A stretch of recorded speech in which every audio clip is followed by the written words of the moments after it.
and welcome to This May Hurt a Bit. My name is James Strayer, and this is John C. Myers. And we are a horror franchise podcast discussing each film in popular and not so popular horror franchises. And today we are talking about Silent Night, Deadly Night 5, The Toymaker from 1991. And joining us is a very special guest. He is a curator, a collector, a programmer. He knows more about obscure films than anyone else I know personally. And he and his wife, Heather, have a magnificent collection of tapes, old reel-to-reel media of all types, especially of the old and disgusting style. Please welcome Justin Weise, old friend of mine. Hey, thank you, guys. I am here, and I am old and disgusting. Right? Every day, a little bit more old and a little bit more disgusting. Exactly. Yeah, and James told me you wanted to wait until we did part 5. Why? Why this one? Well, I think that from a filmmaking perspective and like the construction of the film, part 2 is definitely the weirdest in this series. But as far as plot goes, as far as story goes, and performance-wise, I think that part 5, Silent Night, Deadly Night, Part 5, The Toymaker, is probably the weirdest in this series and is a contender for just one of the most bug nuts, cuckoo bananas, bizarre horror films of the 90s, hands down. There's a lot of weird ideas in this, and yeah, it's such a weird one. And I came to it pretty late. Like I want to say I saw it maybe like 7 or 8 years ago for the first time, and it just I couldn't believe what was happening on screen. So yeah, it was funny. We were in another group chat, and Justin sent a photo that he and Heather were at a Cannibal Corpse show, and I was just like, "Oh, I'm watching Silent Night, Deadly Night Part 2 for the podcast or whatever," and you were just like, "Let me know when you do number 5," and I was like, okay. Like, I love the fact that I bet so few people even know that there's 3, 4, and 5, let alone 5. And part 5 is Justin's favorite. So this is the logical choice. Do you have a love of the other ones, or is it more of just this one that really stands out to you? Oh, no. I mean, honestly, I would probably say part 2 is my favorite of the whole series because of everything you guys mentioned on your episode. It's just absolutely ridiculous. And the performance of Eric Freeman is just incredible. And, the first one is a classic, a classic of like feel bad slasher movies that are just bleak, and dour, and gross, and gray. There's just as much snow in that movie as there's like mud mixed with snow in that movie. It's that good Midwest, like, even though it's supposed to be Christmas, it's more like February or March, where this stuff's been on the ground for a while. And it's all awful. Yeah, absolutely. That's always what I think of when I think of Midwestern winters now. It's just cars have driven through it a billion times. It's just the bleakness has just permeated everything. So yeah, I think part 2 is my favorite, and I love the first, and then this one probably. If I had to rank them, there was something I wanted to ask you guys about. Having listened to all of the episodes up to this point, do you guys know about a 2006 movie called A Husband for Christmas? I do not know. Okay, let me lay this on you real quick. So this is a Hallmark Christmas movie. I believe it's Hallmark. If it's Lifetime, email the guys and tell them I was wrong. But it's a 2016 Hallmark Christmas movie. It's directed by David Dakota, who you guys may know as the director of Puppet Master 3 and Sorority Babes and the Slimeball Bowl-orama and over 150 other trashy movies. It stars Vivica A. Fox and Rico Ross. Rico Ross, who's Private Frost in Aliens. Oh, sign me up. And it's got this weird cast of 80s and 90s and 70s cult actors, including like Eric Roberts is in there, of course. But probably the biggest coup that David Dakota did with A Husband for Christmas is that he cast in this movie together Robert Brian Wilson, aka Billy, and Eric Freeman, aka Ricky. And it was the first movie that either of them had made in like over a decade. Wow. Oh my God. Okay. And it's just like a straight up regular kind of Hallmark feel good Christmas movie. It's not like Yep. Not a horror type of thing. Wow. Okay. Nope. There's nothing transgressive at all. Yeah, I would love to see those two show up on set for the first time and meet each other. Like if they didn't know each other beforehand, maybe from like a festival circuit or something like that. But yeah, I saw Jack Hay was in it, and I was like, yeah I'm sold. But wow, now I'm really sold. So I wanted to put that on your guys' radar. Absolutely, maybe a bonus episode at the end of the series. Totally, yeah. And what did you think of parts 3 and 4, since those are obviously also very much outliers? 3 is frustrating because I am a Monty Hellman fan. I love his Westerns from the 60s. I love his films from the 70s as well. You can see touches of his style, especially in like those opening like dream sequences. Yeah. You can sense at one point during production, he was really trying. And then at some point he just decided to make a movie as fast as he could and make it a challenge for himself, like you guys detailed on your episode. And so ultimately it's a failure. I want to like it, but it's not good. It's just not good. And especially when you have someone as animated as Bill Moseley and you don't give him anything to do, it's frustrating. And part 4, I had never seen until 2 days ago. Oh, okay. Yeah. That was my first watch too, even being a Brian Yuzna fan. But, like I said, I think on that episode, that's kind of why this podcast is existing, is to make me fill in all the holes of stuff like that. So that's exciting. I actually like 4 a little bit better after watching this one, just because they're sort of weird companion pieces. Because this one is a sequel to 4, if nothing else. Yeah. But how it's a sequel is very bizarre. Yeah. It just kind of makes me appreciate like the weirdness, the continuing weirdness that way. So I'm like, oh, okay, maybe 4 was starting something here. And I think 4 is good. I don't think it's great, but I think it's good. And obviously Screamin' Mad George's effects really elevate that. Especially that scene in the back of the Chinese butcher shop. Yeah. Really incredible. And I think that... Oh, just admit it. You just like a greased up Clint Howard. He's so gross. You know what? Compared to the boyfriend in this movie, I'll take a greased up Clint Howard. I mean, the dude looks like he's like Pokemon evolving into Rocky Dennis, and I'd much rather have Clint Howard. Yeah, I guess we can just dive right in. This was still a Brian Yuzna production, which is fun to me, and also Screaming Mad George doing the effects again, working a different style since there's no like goopy monsters and slugs and stuff like that. The director of this one is no stranger to this podcast. That's Martin Kitrosser, who was a script supervisor on the first Friday the 13th, has gone on to become script supervisor for like all of Tarantino's movies. But in the interim, before he even got to this movie, had done Friday the 13th, Part 5, and Part 3. Yeah. So a mixed bag. Did he direct those, or did he write them, or both? He wrote them. Okay, gotcha. And so, we spend a lot of time teasing Danny Steinman for Part 5. Right. But really, I mean, some blame should lay at Martin Kitrosser's feet. And after this, I want to do even more. Well, and it's fascinating that he's Tarantino's script supervisor from Reservoir Dogs all the way up until Once Upon a Time in Hollywood. He must be fun to have around on set or something. He might be. I mean, there's the cred of like, well, it's tied to these, a bunch of horror movies and other stuff. He could be great at it. That could be the level of involvement you want Martin Kitrosser to have with your script. Is just, am I doing it right? Wasn't Monty Hellman one of the people who put up the money for Reservoir Dogs too? Yeah. So, or like wrangled the money or something like that. So we've got another like Tarantino connection to. Well, and one of the producers of 3 went on to produce Reservoir Dogs as well. Her name's escaping me now, but yeah. So we open on a little boy named Derek, and of course, for whatever dumb reason, he has to witness his parents having sex. Just seemed to happen a lot in 80s and 90s movies like that. Really passionate sex, like heavy thrusting. Yeah, but he is unfazed. This just must happen a lot. And he's like, oh, this again. Yeah. He goes downstairs to check out some of his like Christmas packages and opens the front door and finds a package, on the doorstep.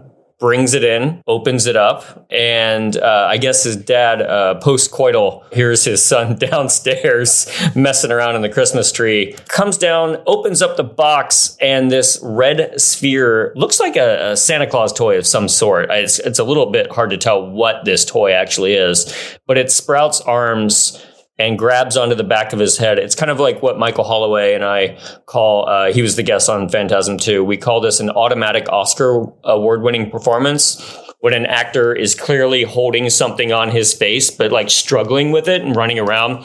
Yes. Automatic Oscar. Command performance. He ends up falling over and a fireplace andiron goes straight in his eye. Yeah.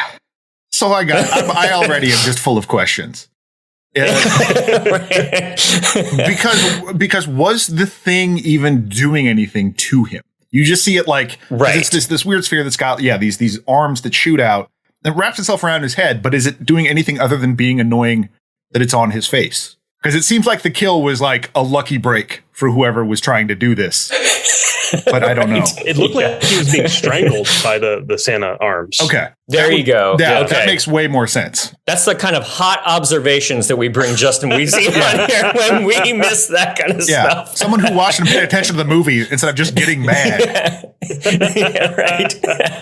He trips and he hits his head right on the ledge of the fireplace, and then goes poker right through the eye, and then little Derek has to watch all this. Yeah. And it makes me wonder what like the toy actually was. Like, if this is like a fun toy, what's the gimmick of the toy? Is it just like a little ball with like giant arms? Or I guess it had like a little Santa Claus face that like kind of rotates like the Nightmare Before Christmas mayor.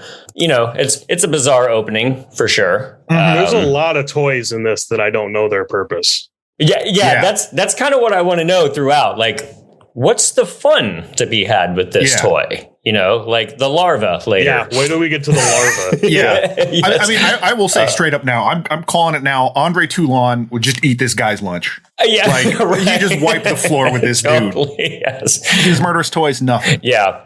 Then we get the opening credits, and that's where that's where I was excited that Screaming Mad George was back. 2 weeks later, the kid is just kind of like sitting watching cartoons. It looks like a G.I. Joe knockoff of something, but I don't know if you guys knew what that was. It's a Rambo cartoon. It's Rambo the cartoon. Yeah. Oh, I do remember that. Okay. When people kind of, clutch their pearls about how awful everything is for kids. It's like, in the 80s, we were watching cartoons based on Rambo and RoboCop and all this stuff. It's like, it's fine. Don't worry about it. And we grew up RoboCop.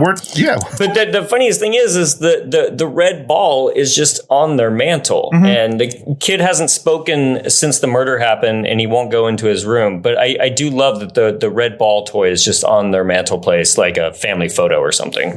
We got to keep this. Yeah, right. We wouldn't want to be rude to whoever sent it to us. And this is, I mean, again, like, don't know if the police were involved, but we learned how awful the police were in 4. But just that, like, well, okay, so you have this, he was opening this box and he died by somehow falling onto this stuff that all got knocked over. Oh, who is this box opening? What was that from? Who sent it? I don't know. It's probably nothing. Moving on. Yeah. You want to put this on your mantelpiece as a reminder? Yeah. Next to his ashes. Yeah. He must have really liked this toy if he died with it. Their neighbor comes over to kind of check on the mom. The mom's name is Sarah. The boy's name is Derek. Now she's, a single mom. And she implies that he's been sad since the murder. After 2 weeks. Yeah. Like, I need to get him a toy or something. So we're going to go to Pedo's toy store. Now...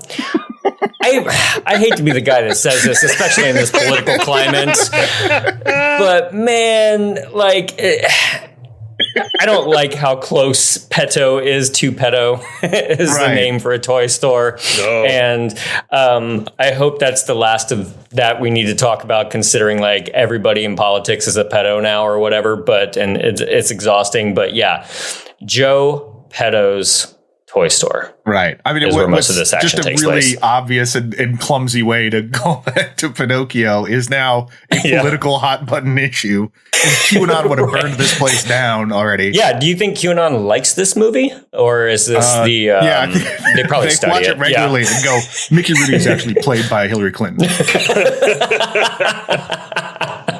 She takes the boy to the store, and there's a teenager there at the store in a kind of a leather jacket. He makes horror masks, much like the character in Friday the 13th Part 3? Part 5. Part 5. Okay, Martin Kitrosser at it again. Yeah, it worked in Part 5. Why not? It worked in Part 5. Why not do it again? So what's this kid's name? Oh, it's Pino. Pino. What's his last name? Pino Petto. Yeah, Pino Petto. This is our character's name. It's Pino Petto. Did you guys recognize that actor? Did not. Yeah, that's Brian Bremer.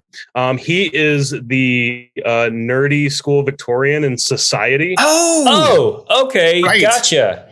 And he's also one of the hillbilly neighbors that takes Lance Henriksen up to see Pumpkinhead. Oh, nice. Oh, man. Okay. In the very first Pumpkinhead movie. So he has a really small resume. He was in Spontaneous Combustion, the Tobe Hooper movie. He was in Test Tubes from the year 2000, but really only like 10 credits to his name acting wise. Wow. I'm not sure if he's done behind the scenes stuff, but I've seen Society and Pumpkinhead so many times that the first time I saw this movie, I was like, "Oh yeah, of course, this kid's a fucking creep. He's gonna do something creepy." So exactly. When people only have 10 credits or something like that, but they were kind of around this scene at the time, I always wonder what they're up to now, and if it was like a decision, like, well, I'm just not getting acting roles, or I'm tired of acting and now I'm a lawyer, or something to that effect. I did what I set out to do. Yes, I made 10 films like Quentin Tarantino, and I retired. I got to play a creepy weirdo a bunch. I'm good. Okay, it looks like he's just doing television, and he's been kind of doing television ever since the mid 90s. And if you guys want to feel really old, it looks like he was in a movie recently, and his credit is Grandpa. Oh, God. Oh, my goodness. Oh, my goodness. Yep, thanks. Yeah. Old and disgusting. He's in the Mark Maron comedy Sword of Trust, playing Grandpa. I wonder if he plays Mark Maron's grandpa. That was actually when I saw the J.J. Abrams Star Trek. That crushed me when Winona Ryder is Spock's mom, and I'm like, no, I know that can't be. Yeah, yeah, totally. So yeah, I guess he's a working actor then. Good. Speaking of working actors, actors looking for work. Yeah, Justin, take us through. You're the Rooney expert here. Rooney expert. Yeah. Yeah, Joe Petto in this movie is played by the one and only Micky Rooney, the legendary screen actor, vaudevillian, comedian, did it all in his nearly 100 years on this planet. A child actor, and then when he made this movie in 1993, he'd already been in the weeds for a while. He acted in a couple early 1980s movies where he plays a man with mental handicaps called Bill, and there's a whole series of these movies where Micky Rooney's playing this fellow, and those age really well. Yeah. If I had to guess. Yeah, and he was doing a lot of TV around the time, but most famously, and if you know this movie at all, you know that Micky Rooney was a very vocal. Yes, he hated the idea of the first Silent Night, Deadly Night. Again, what you guys talked about on your episode, he hated the marketing, the ad campaign that made it look like it was Santa Claus and he was killing people. I doubt if Micky Rooney ever actually even saw the first Silent Night, Deadly Night movie. Yeah. It was just that outrage regarding the marketing of the film, the television spots of the film. And so the fact that he shows up in this is hilarious. And I don't know, was this a movie that was a prior script and it was filmed was it just filmed as the Toymaker?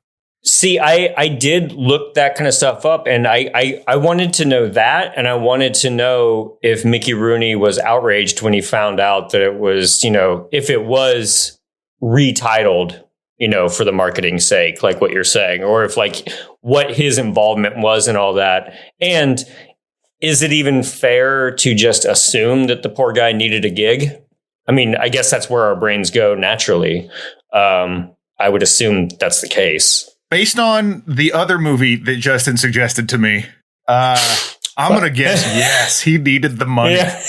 Yeah. Talk about doing it all. Well, and I believe Micky Rooney was one of those very early cases of, pretty sure he sued part of his family for elder abuse at one point. Oh, so man. I think there was a lot of distrust in his family. Mm-hmm. So, yeah, the thing is, though, whenever he shows up in these 90s and 80s straight to video, straight to television movies, he's really giving it his all. Absolutely. Yeah. He's a little sleepy in this some of the time, but he goes for it. He really, really commits. Mm-hmm. And, the movie that John is referring to, I got to bring it up. But please do. And 2 years later, in 1993, Micky Rooney ended up in Spain working on a film there called La Vida Lactea, which translates to The Milky Life, in which Micky Rooney plays a retired billionaire who has this, gigantic castle, essentially, in Portugal on the coast.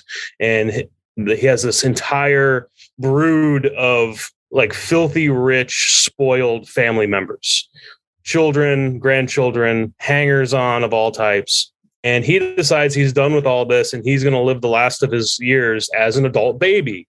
He hires a wet nurse. He wears diapers. He breastfeeds. He plays in a ball pit. He's got a giant crib that he sleeps in. And at one point in the movie, most of the movie, he still has his faculties.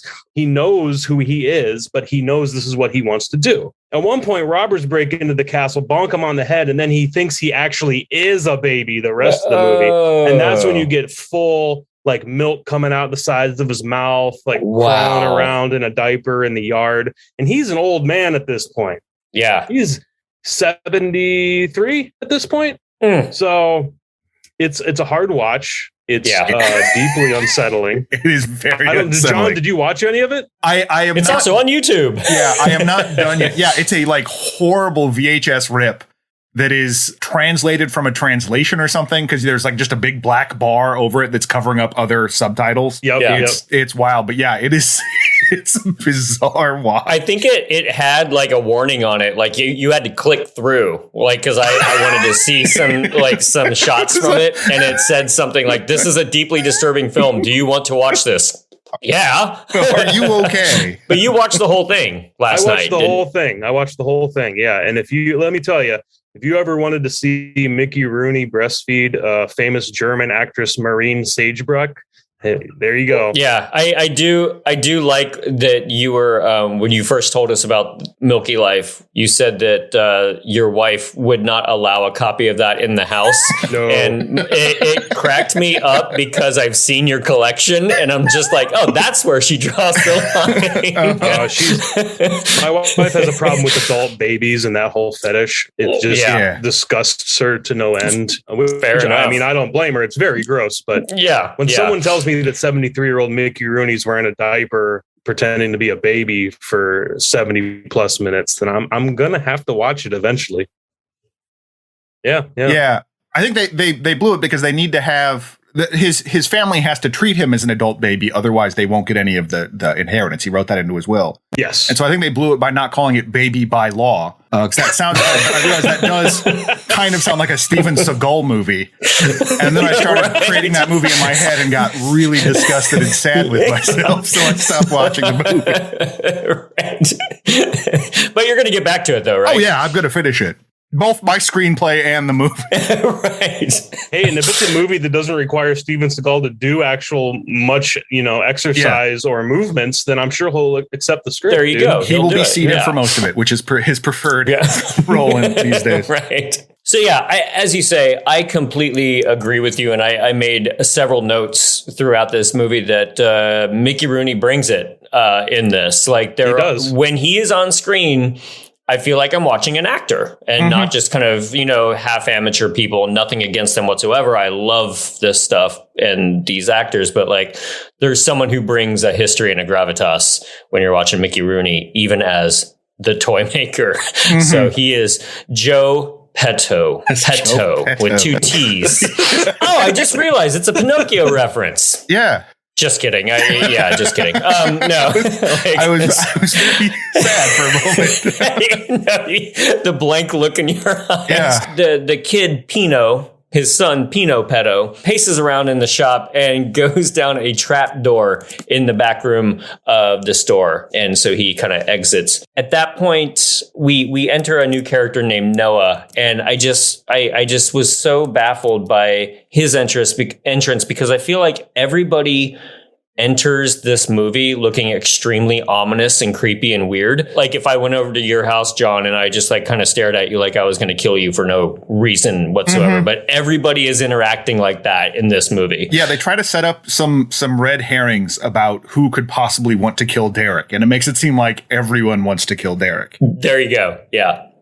Pino brings to Noah a toy that Micky Rooney made, and the mom has now left, and Micky Rooney gets kind of pissed off at his son Pino and starts yelling at him. I ought to break you in half. What kind of a son are you? A real son would help his father, but not you. You keep undermining me. I'd rather have a son like that. Stay away from me. You know why people don't want to come in the store no more? Do you? Because of you! No! Yes! Because of you! And Mickey reveals that Noah has been buying a lot of toys from us lately, and he has brought Larry the Larvae. Larvae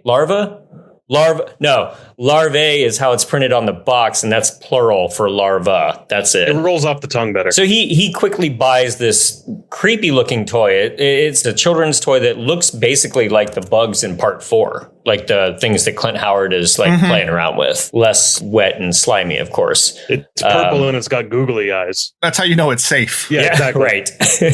He drops a newspaper clipping on the floor that Mickey finds, and I didn't catch all of this. I mean, I suppose I could have rewound it, but it does say something about an architect dying. The father dying. Okay, gotcha. So we cut to this guy in his hotel room. The hotel clerk is attempting to evict him because his credit card is just not going through.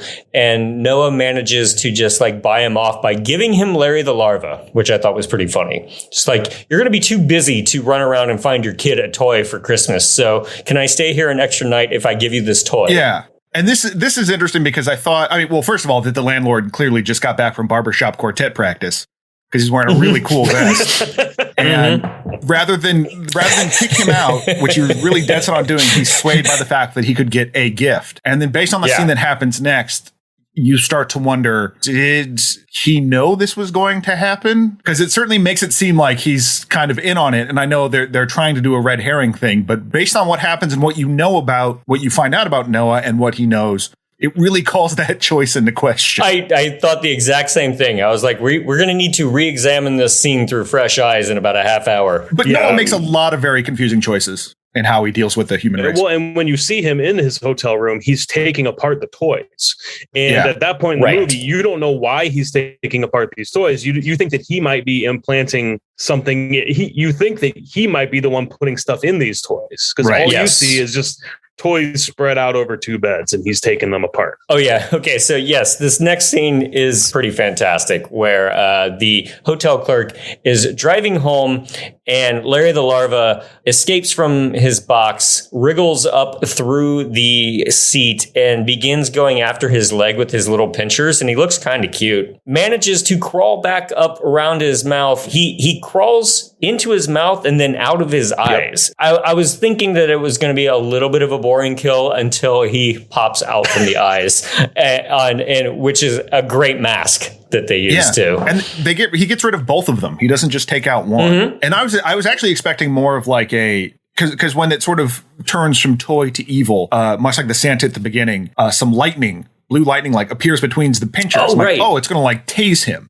It's going to operate like that. Right. No, it crawls into his mouth, and then he can't pull it out of his mouth for some reason. I'm assuming it's pinching his tongue or something, but then he crashes his car, and it crawls out of his eyes, and then he crashes the car more. I think they blew most of their budget on that one kill, and it's great. Yeah, so keep in mind what happened to that poor hotel clerk as we learn more about Noah. Well, how about, a landlord getting killed by a parasite? Think about it.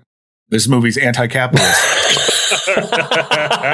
Oh, yeah. All the red communist. Yeah, I get it. Well, and that would also possibly explain some of Micky Rooney's decisions that I'll get into later. Okay. Because I have some questions. Noah breaks into the toy store, and he finds a picture that is dated September 1970 of Pino Petto. He hides while Micky Rooney comes downstairs. I guess Mickey like lives above the shop, comes down and gets I guess you can't even call it a nightcap. It's like a middle of the nightcap where he just like walks in and takes a long pull off a bottle of Jack Daniels.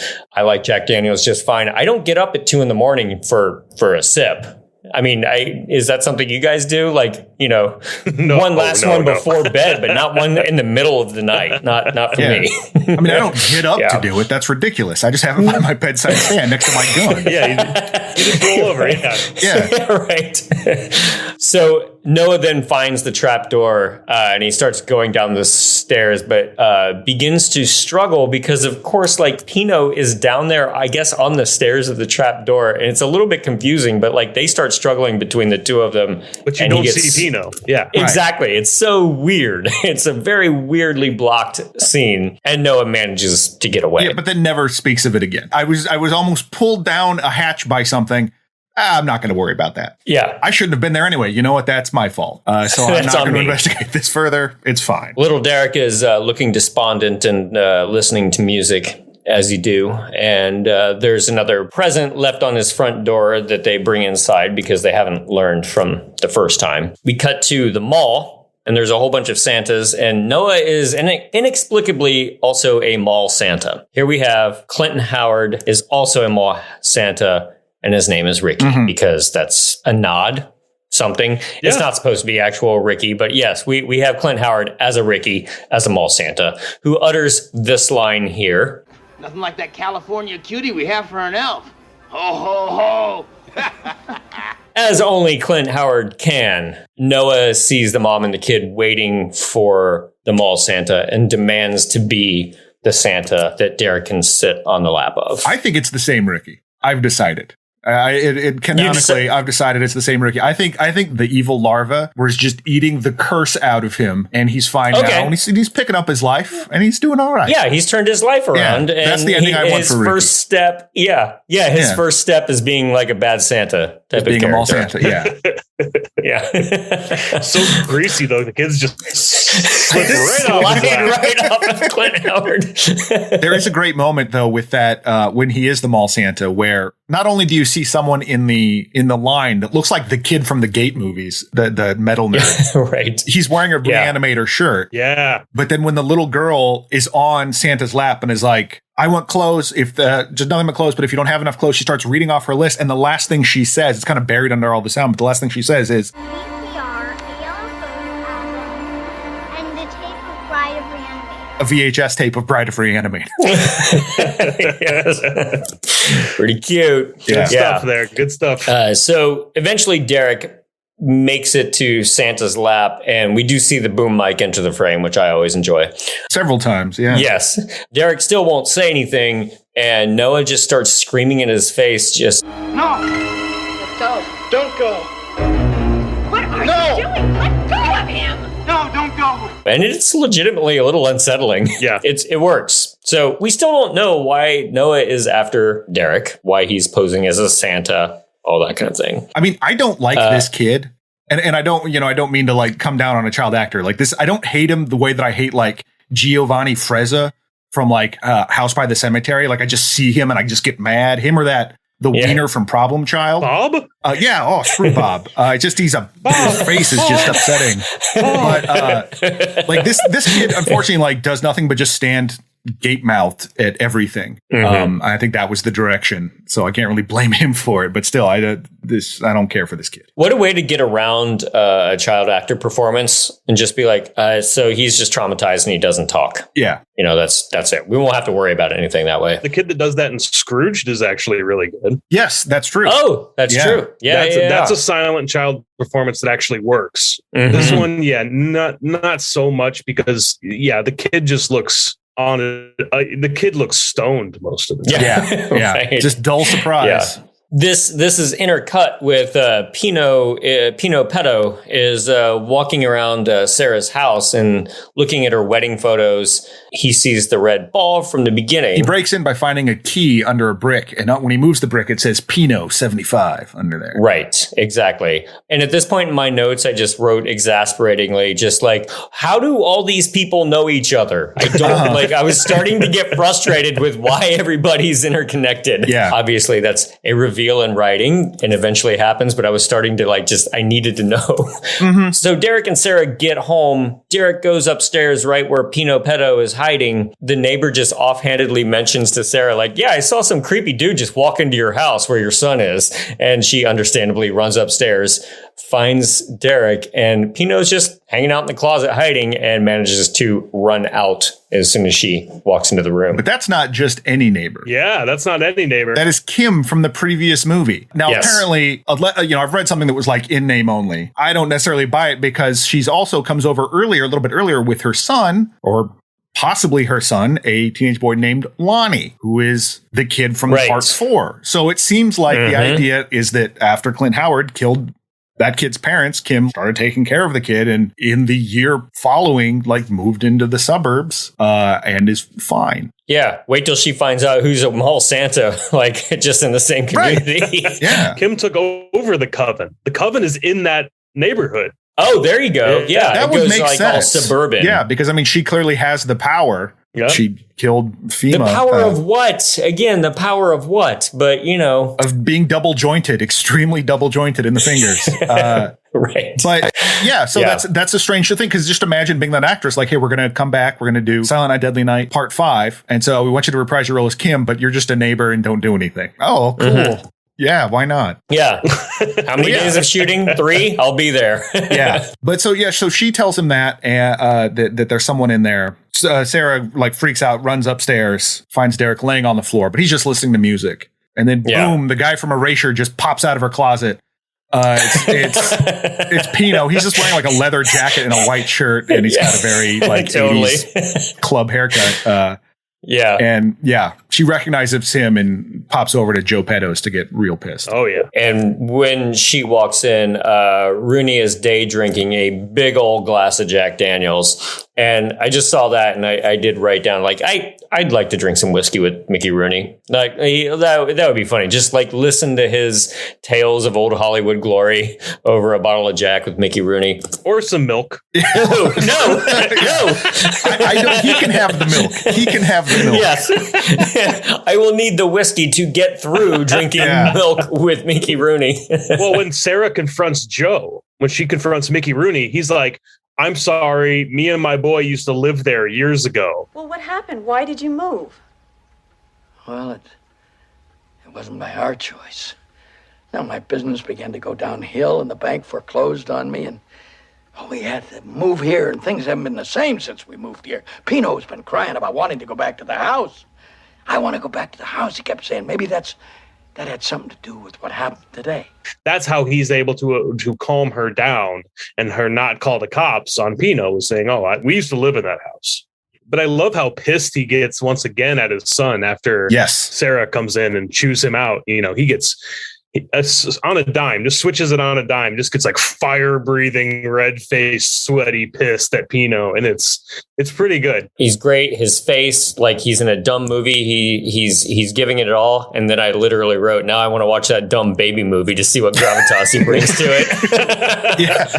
Gravitas. That's the right word. Does he reach that height in the Milky Life? In a different way, because he's not acting angry. It's much more lowbrow. Yeah. Yeah. But he is like you were saying about him, being oh my God, an actor in this. He is great. And he does bring fear and pity into those scenes. If you watch it again, even though you probably have a good idea of what's going on at this point, thinking about their relationship and his reaction there is very, I think you can see that in the performance. It's impressive. Yeah. And I think that Micky Rooney too, I don't think he's looked upon these days very favorably as far as being an actor. But I mean, he really did a lot of great work, especially when he was trying to shake out of his kid persona, like in the 50s, he did some noir and he did some crime films like Drive a Crooked Road. I watched a movie earlier this year that he's in with Anthony Quinn and Jackie Gleason called Requiem for a Heavyweight.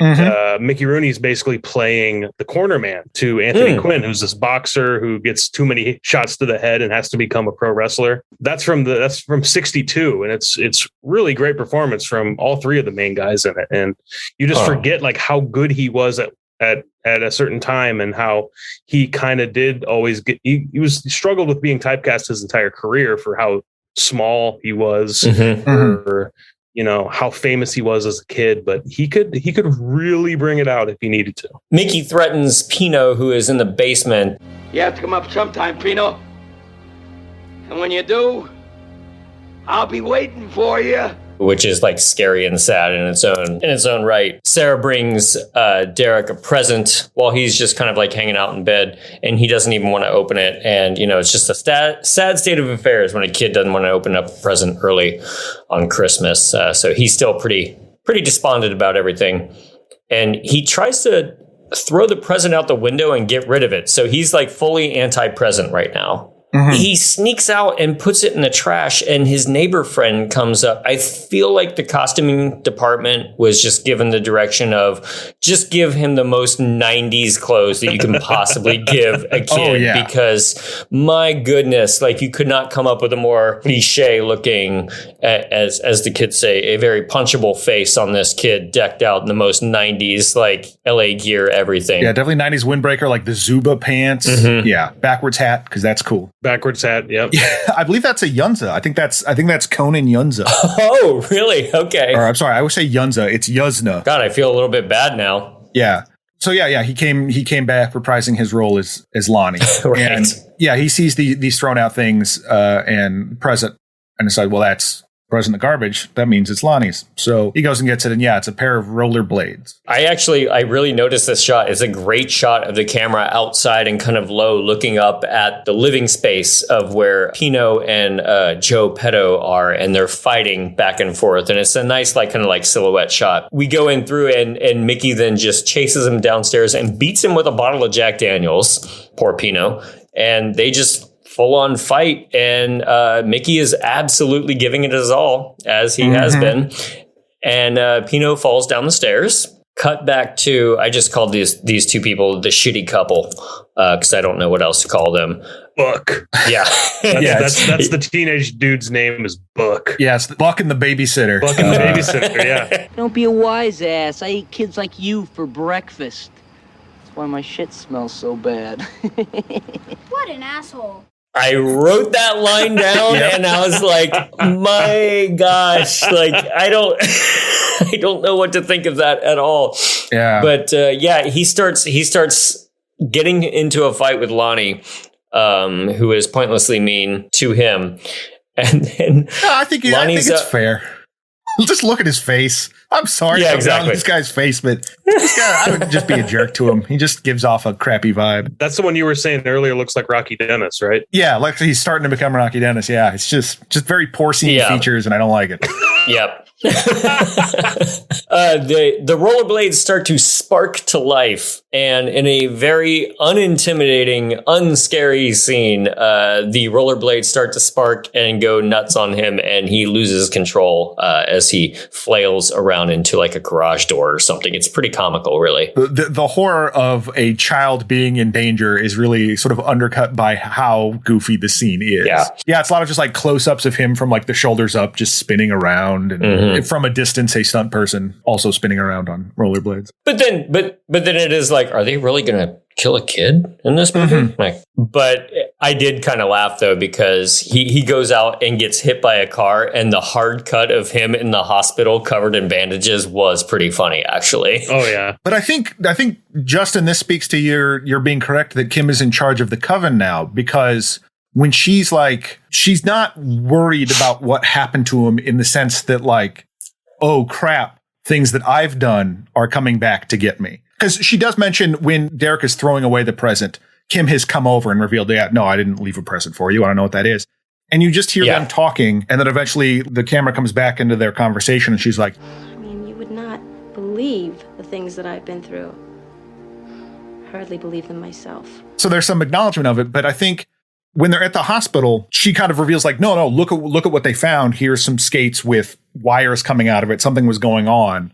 There wasn't this like, look, this might not concern you. This could be something that's happening to me. But if she's actually head of the coven, she's probably like, I'll handle this. Yeah, right. Let me get Ricky back on the horn. We need him to do one last job. With grease.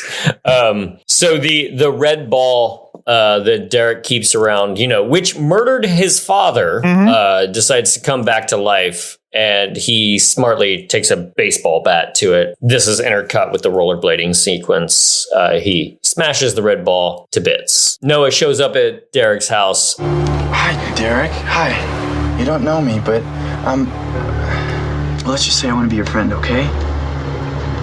Hey, look what I brought for you. Look at that. You'll find a very special toy in there. We find out that Derek is being watched by a babysitter who promptly tells Noah where Sarah works. Rule number 1 or 2 of babysitting is like, you don't give creepy people information about kids and their family. We cut to Sarah walking through a parking garage. It's always ominous. Did you catch where Sarah works? Where is it? It's the offices of Live Entertainment. It's the production company. They just used an outside shot of the building. Yep. That's so good. I didn't notice that. That's fantastic. I didn't notice it until this watch, and I was like, that's great. That's great. Yeah. Smart. It's just use what we got. I mean, not like it's illegal to film any other office building from the street or anything, but it's just like, no, just go outside and shoot. We just need to pick up shot. Just go downstairs. Yeah. If you have the VHS tape of Silent Night, Deadly Night Part 5, that logo is just on the spine. Yeah. Right. So it's like, is she familiar with this film series? Has she seen the other ones? She's a fan. Well, I mean, yeah, this movie has like folded over on itself several times in terms of, 2 was watching 1, 4 was watching 3. Yeah, there is a scene where somebody's watching either part 1 or part 2 on the TV in this movie as well. In this movie? Yeah. Oh, okay. You hear the audio for it, and I only knew that because I watched this with the subtitles on. Oh, interesting. And I completely missed on the that. subtitles at the bottom of the screen, it's like, oh, the Killer Santa. Funny. When I think Derek's watching TV, like in the kitchen or something, you don't actually see the screen, you just hear the audio. Got it. Okay. Well, that all makes sense. We finally realize that Noah is Sarah's ex-husband, and he's been missing in the war. Is that the case? He was in the service, and he's been out of their lives for 6 years. And so rather than come back and call her or do anything, he instead is just freaking out from a distance about her kid, wants him to sit on his lap as Santa and freak out about it rather than pull down the beard and go hi, it's me, your long lost husband or something. So I don't know what he's been doing over there. I don't know if he's just been eating depleted uranium shells like fucking Lucky Charms or something that's ruined his brain, but he just has no idea how to interact with human beings. And so, he finds out where she works and he chases her down in an empty parking lot to reveal himself.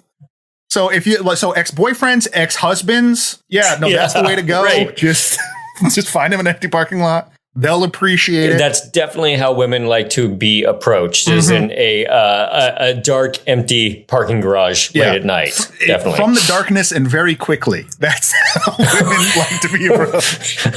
Right. But hey, it worked because before you know it, they're having sex in the back of that station wagon. I also do like the fact that Noah comes back to town, and instead of trying to reinsert himself into their life directly, he just gets obsessed with the pedo toy company and the machinations behind that for some reason. So I don't know how these two are connected necessarily. Hey, the Gulf War did weird things to our boys' brains.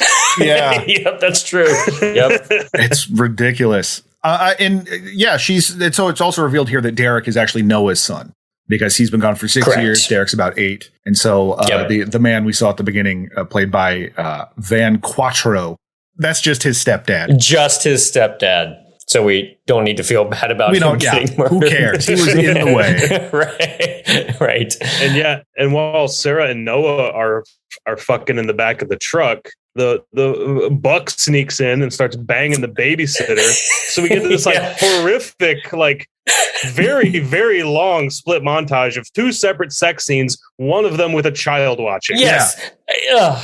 I wasn't so sure about this until, Micky Rooney shows up in a Santa outfit and dumps a pile of toys at the foot of the bed of the babysitters. And that made me a little bit more excited because at least Micky Rooney got to, A, watch, and B, give out some toys. Finally, something for Mickey. And we finally get someone other than Noah in a Santa Claus costume. We get Mickey in a Santa Claus costume. There you go. Yeah. Taking away that this is 2 intercut sex scenes, push that aside, and this is probably one of the better scenes in the whole movie as far as just like kill set pieces go, because all of the toys come to life, of course, and start just brutally taking out both the boyfriend and the babysitter, and it's fantastic. There's a car with saw blades on it for some reason, or a spaceship. I don't know what it is. Yeah. It's awesome is what it is. Yeah, exactly.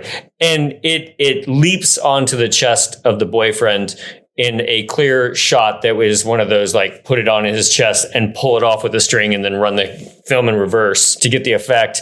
But it just starts saw blading into his chest with blood flying everywhere. Meanwhile, the babysitter gets taken out, and like it's a little uncomfortable just because she's just fully shot by army men with live ammunition. And it was a lot gorier than I expected, actually, for this movie. She takes a shot to the chest. Big shot to the chest. And then this big Ed Roth looking monster with these big teeth comes chomping down, starts chewing on her. He's getting the saw blades, not just in his chest, but like on his underneath his cheeks, in between, like you're like right in the jawline. He's just getting saw blades dug in there, and there's blood splattering everywhere. It's one of the more impressive gore sequences in the entire franchise, honestly. Yeah, completely. Also, the fake out of the monster on wheels thing, like it looks like it's clearly because after she's been brutally shot a whole bunch, she's up against the wall, legs open, and you think the monster's going to go there. And it doesn't. Like it goes towards the leg because you're like, oh, movie, you really? This movie goes through some dark places and then just kind of narrowly avoids it. But it also kind of, because some of the earlier attacks with the toys, just in the scene, is there's a weird disembodied hand that's like crawling all over Buck and then ends up like choking him while a snake wraps around her hands. Those are, again, like very kind of specific things have to happen for those toys to get you. Whereas the other ones are much more like, you can try to run. These toys will shoot you, stab you, whatever. And so they're a lot creepier. Yeah. These are what little boys want to play with. Saw blades on cars and army men with a shoot live ammunition. Absolutely. And we kind of skipped over that. The disembodied hand, Cousin It, he gets involved in the sex. Yeah, because Buck and the babysitter are doing it, and Cousin It's just kind of like wandering all over their bodies and in their crotches and up to their face and stuff. And it takes a long time before they realize that there's a fifth hand involved in the sex. Yeah, I mean, Buck is learning a lot about himself in this scene, which is good. Good for him. Very well. Oh, you never touched me there before. Yeah, and the hand's on Buck's back, and Buck goes, "Oh, baby, you need to put some lotion on." I know. Why? Men are terrible. That's the first thing he says. Yeah, which again, like, makes this a great sequel to Part 4 because all the male characters in this are shitty. So it's like, men are still awful. That didn't change just because Part 4 ended. We still firmly believe this. Yeah, it's probably. Well, aside from maybe the ending, this is my favorite sequence in the movie. It's just such a well done set piece. All the toys are going nuts. This is where the Toymaker realizes his potential, essentially. Although, while this is all going on, Micky Rooney, Joe Petto, kidnaps Derek, puts him in a Santa sack and hauls him off. Noah, after they have sex in the back of their car in the parking garage, Noah asks Sarah, "Sarah, what do you know about that old guy from the toy store?" You mean Joe Petto? Yeah. Nothing really, just that he's a nice man. Why?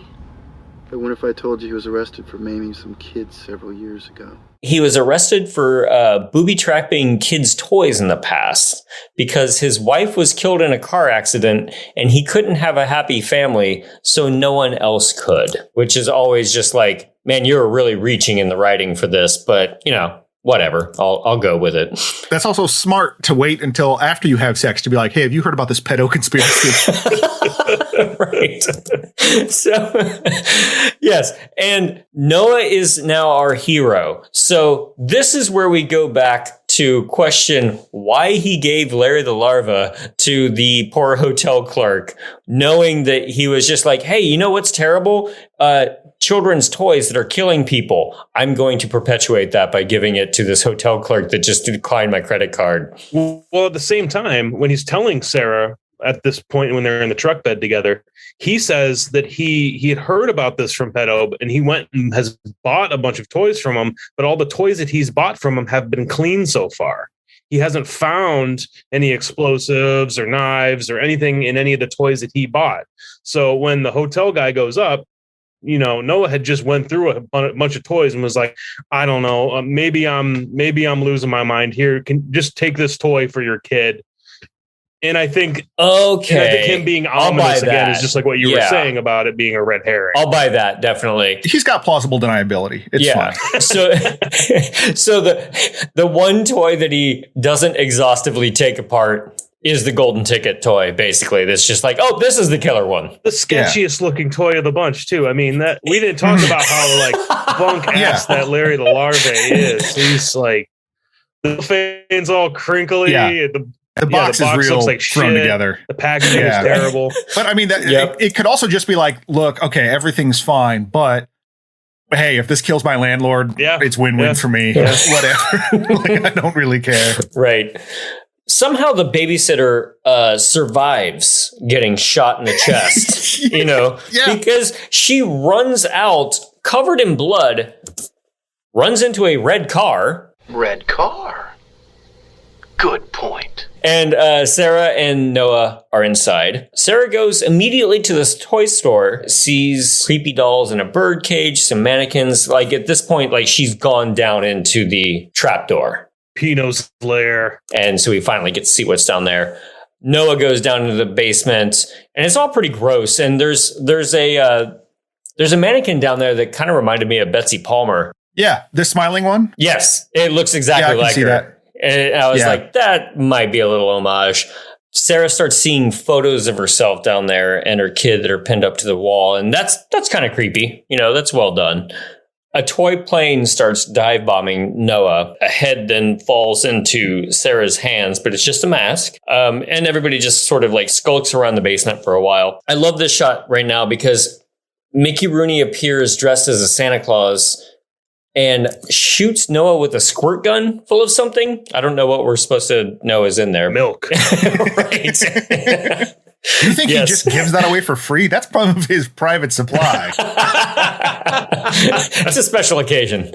Yeah, I guess that's true. It's not every day you kidnap a child. Yeah. Sarah's walking around, knife in her hand, keeps going deeper and deeper into the basement. She sees a ton of mannequins. She finds Micky Rooney's body, but then he appears dressed as Santa and starts saying, "Pretty mommy." So now we're getting into the grossest final stretch of this film, and this gets weird. This is why Justin loves this movie, right? The grossest final stretch of many different films, like this. Woo. Yeah. Oh boy. It's a rough one. Gosh, so I have to be the one that describes it. Yeah. So, I'm not doing it. So Micky Rooney takes off his face. He's a robot. And he changes into Pino, right? So he puts like a Pino face on his face. Same body types. No worries there, right, guys? But I do legitimately love his explanation, though. How God's name? Oh, this is very simple. Really, it's very simple. All you need is a little of that, and a little of that, and a little of that. I don't want to know how he's created all these things, but I do like that they address it just a little bit and just be like, just a little of this and a little of this, type of thing. It gives it a place. It's like I've talked about on the show before, like there's a Philip K. Dick thing where he was talking about doing that because he didn't know science at all. And he was like, just say, oh, where are the motion control chips? Oh, they're in the jar on the shelf. It's like, just have them be a thing that exists. And so, he's just like, no, you got that. You got that. You got that. That makes me. Mm-hmm. Pino is now in the Santa Claus outfit, but he then takes off all of his clothes and he's basically like a Ken doll, sad, lonely robot. and he just wants to be a real son and a real boy. Get it? Like Pinocchio. Oh. Yeah. It doesn't stop there. He wants to be a real son the way Frank Booth is a real son. Right. He ends up going after Sarah and basically attempts to sexually assault her while saying, I can love you like a real son. I can. I can. I can. I can. I can. And it's so awkward and weird and gross, and I haven't seen anything like this before, so kudos to them, I suppose. Yeah, because he's, when he pulls his drawstring and drops his pants, like you said, he's just a Ken doll down there. No genitalia. He's just a flat wooden surface. And so, yeah, he pushes Sarah over on like the table and just starts like humping her. And while he's just yelling out, "Mommy, mommy, mommy," it's absolutely insane. And his dead dad's laying over there on the ground. Ugh. Yeah, next level shit right here. It's really funny that Micky Rooney was like, well, I cannot believe the horrible thing of Silent Night, Deadly Night. Oh, a movie where a robot tries to hump a woman who he thinks is his mom. Yep, I'm in. Micky Rooney seal of approval. How much you paying and where are we shooting? Yeah, it's way more dark and creepy. And it's this thing, because he basically, it's not just that he wants back in the home. He finally killed Joe Petto because Joe Petto always breaks him and he had to make sure it didn't happen again. He needs to be loved by a real son. He can be a real son, but in order to do that, he has to get rid of Derek. He has to replace Derek, and that's how she would love him. And then, then his love gets really creepy and strange. This is where I start to wonder, because I had the same thought during Halloween 3, although Halloween 3 handles this differently, is that Joe Petto is like, I'm down on my luck. We couldn't live in the house anymore because things were going bad. I had to move above the toy store. You invented a living robot. Yeah, right. Like, what's the problem? Because it's also that Pino knows who he is, so it's not like a reveal. He's trying to keep it a secret from him. Maybe you don't want to sell this thing that's your creation, but you know how to do it. You know how to make these toys that can operate, like you could sell to the military, and and you didn't. But so the idea that he has money troubles is in this stuff is strange to me, just because like you've solved your problem. This is a problem that's fixable. I don't know. I mean, granted, there's some kinks to work out. Not denying that, but he also has that history. He has that history of killing kids towns over. Some guy who just got out of the military was able to dig up that information seemingly out of nowhere. So he's probably hiding out in whatever this small California town is. Yeah, that's true. But I mean, there's also, I guess you would have to have the right connections, because I think the military would overlook that. True. Given their history, given the fact that Project Paperclip exists. They're like, well, right. But right. Yeah, but it was still just kind of got me thinking, like, wait, why is this seems like really solvable? Yeah. But or just make a better kid, make a less weird kid. But maybe he hasn't gotten it right yet. Hey, if NASA can hire Nazi scientists, then surely the military can use a Joe Petto. Yeah, right. You want to make a less weird kid than Pino Petto? Yeah, like, I don't know. Is that possible? He just hasn't. Yeah, he hasn't gotten it right yet. And Brian Bremer here as Pino. I mean, He's doing a real good job. He is the scummiest, creepiest, like the true villain of this whole movie. Yeah. Yeah. And I will say, like, this series has been good for the most part, for like really unhinged performances from, Eric Friedman too. I thought Nath Hunter in 4, like, did some really good, like, hysterical work there. Then him in this one, it's just great. Yeah. Yeah, he's solid. I mean, for what he's being asked to do, I think he does a really, really good job with it. He doesn't get too campy, but it's like just enough. Sure. Yeah. Pino then starts slicing into a bag where Derek is, and Noah shows up with an axe and cuts off Pino's arm, and they fight back and forth, and Sarah eventually, chops him in half. Well, he gets a screwdriver in the head. That's first. it. Yes. He gets a screwdriver. Yeah.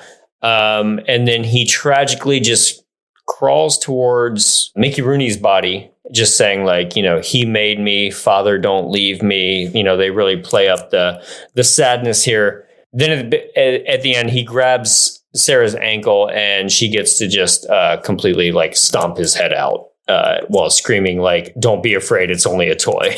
Yeah. So because little Tiny Tim finally says some words. Oh wait, no, that's the kid from Scrooge. Sorry. The Derek says, like, don't be afraid, it's just a toy. And I guess it's like the cartoon rules of amnesia, where it's like if you get hit on the head twice, you're fine again. You know, you get hit once, you got amnesia twice. You see another just horrific traumatic experience, you're like, oh no, I can talk now. It's fine. That reset me. I'm back. Yeah. The camera lingers on Derek just saying, it's just a toy. It's just a toy. We roll credits. And that's it. Derek looks straight in the camera and goes, I'm back, baby. What's up? Right. Totally. Well, I mean, they missed an opportunity, obviously, unless this is what they were going for, is like set him up to be the next Ricky or the next, whatever, because he did just like witness a traumatic event with the Santa Claus outfit. So, hey, maybe that's the way to go. I would I do think it's an unfortunate thing that like I would totally have watched a Silent Night, Deadly Night 5.5 to get like, oh no, here's what Kim was up to. Kim and the Coven in the interim. Totally. Kind of a lower body count on this one. So let's go ahead and honor our dead. Tom Quinn, played by Van Quattro, impaled by an andiron. Harold the hotel clerk, played by Jerry Black. Inside of head hollowed out by Larry the larva. Car exploded. Buck, played by Eric Welch, stabbed in chest. Buzzsawed through neck by toy. Joe Petto, played by Micky Rooney, choked off screen. Hino Petto, played by Brian Bremer, axed in half, head stomped. Really well done. Especially the aforementioned babysitter and boyfriend sequence was definitely the best. But I don't know, man. This is, if anybody who's listening has not watched this, just give it a shot. This is a full-throated recommendation for the Toymaker. I did not know where we were going with this one, and I'm so glad I watched it. Was this the first time that you guys had seen it? Yeah. I had not seen this one before. Yeah. Okay. So it actually, like, a lot of the story made a lot more sense to me watching it a second time now that I knew what was exactly going to happen. Right. But how long did it take you guys to realize that this was going to be a Pinocchio situation? Was it immediately when you heard their names, or was it like a little bit further down? Well, I mean, when the names obviously do it, but then like it was just the weirdness of Hino's performance. I was just like, at one point I was like, oh, that dude's a robot. You know, and I was just like, he's the ultimate toy, obviously. So that I did figure that out pretty quickly. Yeah, basically when he shows up, something's up with that guy. Like I didn't, get all of it, but I figured. So like I never was on board with Noah possibly being a threat. He was just a weirdo, and I was like, well, when is this going to come into it? And now, I had already decided, I guess, that it was a Pinot, but it's the way they kind of dole out information is odd in this. Absolutely. How do these people know each other? Yeah. Yeah. And so it does make it a little frustrating, like we talked about in some of the Friday the 13th movies, where it just seems like these random killings that are just happening, where these characters aren't really related, or something like that, where you get these little interspersed things. So I was getting a little frustrated with that, but overall, yeah. And I kind of salute this series for just going off the rails and committing to that, and to just be like, we're not really doing the Killer Santa thing anymore. We're coming back to it with this one, but not in a way that you would expect. And it's still going to be weird. Yeah, it goes into some really dark places that I was not expecting at the end there. And it was great. Yeah, that ending is pretty rough. Never seen something like that before, but and now I have. Well, and particularly for so much of this movie, the soundtrack is very kind of that kind of almost goofy Reanimator style, where it's like, oh, it's more like haunted house carnival ride, kind of fun stuff. And it's like, yeah, this toy robot wants to fuck a mommy, and it's like, yeah, that was not prepared for that. Yeah. But that's why we watch these, just to see what weirdness will come out of this. And if you want to go further, the unofficial sequel is The Milky Life, endorsed by Justin Weise and to be found on YouTube. It's on YouTube. It looks like shit. It's got those video search of Miami custom subtitles at the bottom of it. Yeah. Good stuff. Good stuff. But it almost makes it seem more like a thing I should not be watching. So I kind of enjoy that. Like, just the bad quality is like, right. You just found a videotape in a dumpster and you're like, what the hell is this? Well, and like in this movie too, like talking about the cover of this, the cover of the Toymaker has just got Derek sitting in front of this closet, and it's got all of these stuffed animals that are like coming to life. Essentially, they all have fangs, they all have evil eyes. So if you pick this up at the video store, I'm sure there was plenty of like kids that picked this up sometime in the 90s and was like, Mom, can I rent this? And their mom probably looked at that cover and was like, yeah, sure. Yeah, it's a Toymaker. Yeah. I bet there's a lot of people that have been scarred by this movie at a young age. Sure. And I'm curious if you look through like the old IMDb like reviews and stuff from years past, like what kind of gold is hidden on there. Exactly. Yeah. People being exposed to this subversive, deeply weird movie. There was one that I found, I think it was maybe on Bloody Disgusting, that was someone talking about how it was an underrated, it's the most underrated of the series. And going back to that, I think they saw it when they were very young. They were like a child of divorce or something like that. So all this like stuff really kind of just hit home very, very perfectly. I think it's maybe justly rated. It's very strange, but I think as far as the series goes, I think I'd probably go like 2, 1, 4, and then this one, and then 3 at the bottom so far. I'm not sure yet, but that's kind of how I want to go with it. Just because a lot of the like, what the hell is happening in 4? This had more like, what the hell is happening? Less of the more like the exasperated. Like I don't like you said. Like how are these characters like going to know each other? I do think it does work better on subsequent viewings when you know that stuff. But there's just undoubtedly some real bonker stuff here that I did very much enjoy. Yeah. And who knew, 5 movies in that they could still deliver on something like that. Yeah, I do want to check out the Blu-ray because they do have like, at least in the there was the collection that has like 3, 4, and 5. Some of the special features on there include an interview with Brian Bremer, commentary and stuff like that. And so I would like to know a little bit more about the making of, because they were churning these things out like year after year for the last 3, I think. Anyway, I'd love to see an interview with Micky Rooney where he's talking about it. Really, that would be the gold mine. But I think that's going to do it. Next week, we will do the remake, which I'm weirdly just not that excited to watch, I have to admit. After watching this and part 4, which are both so strange, I'm not interested in watching. Just probably, my guess is that it's just going to be a stale, boring remake from that era that will do nothing. So that's why I like these weird left turns. But yeah, particularly after how bonkers this series has gotten, to kind of go back makes me a little bit less excited, but we'll see. Justin, thank you for joining us. Is there anything you want to plug on your end? Yeah, guys, thanks for having me on. Absolutely. Yeah, absolutely. It was a blast talking to you guys about this movie and just catching up and everything. I run the movie section at Torn Light Records here in Cincinnati, Ohio. You can find Torn Light at tornlightrecords.com, and you can find us on social media under that name as well.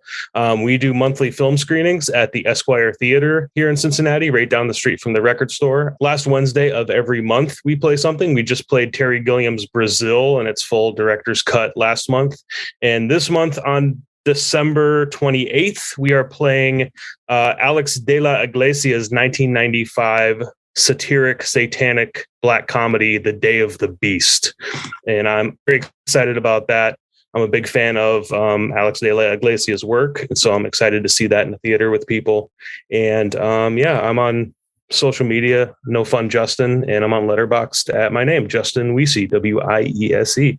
And I hope you guys have me on to talk about Maniac Cop 3. Oh yeah. I mean, whenever you want to come back, just let us know for sure. Yeah. That part 3 is your one then, huh? Well, yeah. I think I like all 3 of them, and part 1 and part 2 are the best, but I would love to talk to a soul about part 3 because that's my wife is so tired. That's one where Robert Davi and the Maniac Cop get involved in voodoo. So yes, sure. I mean, absolutely. What's not to love about that sentence? So that screening is going forward with your fight with Disney? Oh, yeah. No, yeah. We're totally got the same day. We just had to push the time back a little bit to make room for all the Avatar. Okay, good. Yeah. Justin Weise is doing the Lord's work, standing up to the mouse to make sure that we see these types of movies. When, I don't know if a lot of people know this, but when these giant blockbusters come out, you can't just have it on one screen for a handful of times. They demand that you take up the entire theater practically. So it's like a one or nothing, essentially. Yeah, like if you're a theater and you want to play the new Thor movie or whatever, you have to play it so many times, so many times throughout the day and on, whatever the biggest screen you have and things like that. Yeah. It's a bummer. Yeah. And pretty soon, now that the Paramount decree is gone, Disney will probably just start buying theaters and running only their stuff in them. So exactly. Yeah. We have that to look forward to. Yeah. Yeah. Cool. Well, having said that, I'm going to see Avatar on Thursday. But I'm seeing it at a multiplex, not a small theater that is being bullied into playing it. So, I don't know if that makes it better or not, but I'm just curious because it's James Cameron. What the hell? I'm glad that you guys are able to go ahead with that screening and you could fight back a little bit. And yes. And yeah. So if you're in Cincinnati or the surrounding areas, absolutely go check that out. It was a hard fought battle, so go support it. Yeah. Many Na'vi died to bring this screening. Certainly. We will absolutely have you back on for Maniac Cop Part 3 or any other franchise that that we're covering. Just shoot me a note and let me know which one your favorite one is. And check us out on all the regular social media you guys know already. This May Hurt a Bit pod on Instagram and Hurt a Bit on Twitter. And next week we will do the remake from 2012. Quick shout out to Cable Hashitani for our podcast making his Spotify year-end list. Yes, absolutely. On social media, that made me very happy. Whatever. It was cute. So thanks for sharing that, Cable. Yeah, that tickled me definitely. I was just like, "Whoa, that's our emblem. That's our logo right not there." Expecting that. Not Someone actually listened to this. That's neat. amazing. Yeah. Thanks for listening, Cable. All right, everyone. We'll see you next week for the remake. Bye-bye. Goodbye.